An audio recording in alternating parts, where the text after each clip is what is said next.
Hey, my name is Eric Hayes. I'm in Team 2.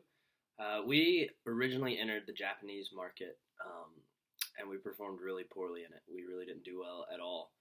Um, so after that, we kind of had to rethink how we wanted to go about this, what our new strategy was going to be, um, and what we decided to do was to drop out of Japan and enter the Chinese market. We felt like that market was a little bit less mature, so maybe there wasn't as much brand loyalty in China as there was in Japan.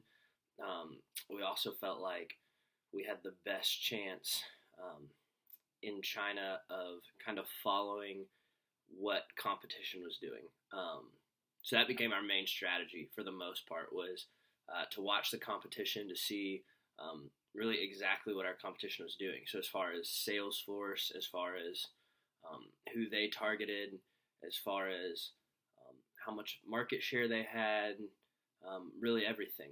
We went down the tab that talked about competition and we looked at everything our competition was doing so that we could have the best idea of what we needed to do to be successful. So for year two, that's pretty much what we did is we did just about exactly what our competition was doing just to see if that would help send our brand equity up, to see if it would kind of save our sales a little bit, and it did. So from then on out, our strategy kind of revolved around following what the competition was doing, but also trying to do our own thing in order to form a competitive edge. So we learned that the Chinese consumer was most concerned about price. So we always tried to price a little bit below our competition.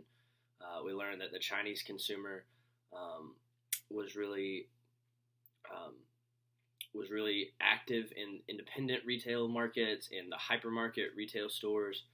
So we most heavily concentrated our sales force in those stores. We noticed that for our competitors, wholesaling actually was going really well for some of them. So near the very end of our 10 years, we entered wholesaling, just thinking that that would be a good way for us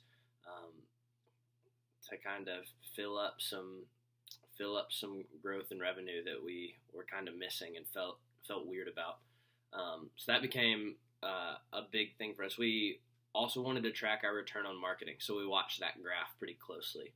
We wanted to make sure that that all the money that we were spending on promotion and all the money that we were spending on advertising was actually worth our time.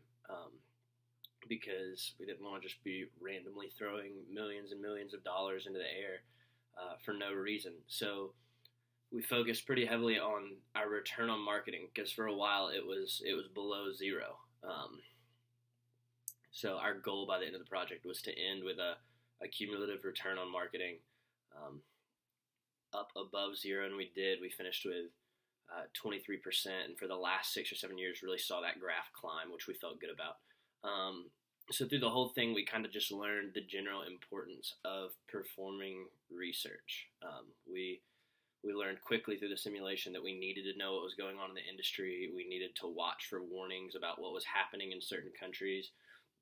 We needed to see what our competitors were doing. We needed to know what the interests of the Chinese consumers were. We needed to know if those interests were changing. We needed to know where they shopped. We needed to know kind of everything surrounding the Chinese consumer. So we became very hyper-focused on performing all the necessary research to make sure that what we were doing was actually effective. So I'd say that that's our biggest takeaway from the simulation and really from the class as a whole is that we know that to be successful in an international market or really just in a local market, you've got to know what's going on in the area around you. You need to know that region well. You need to know that people group well. And you really need to be able to perform well based on what you know about that area. So that would be our biggest takeaway from this project.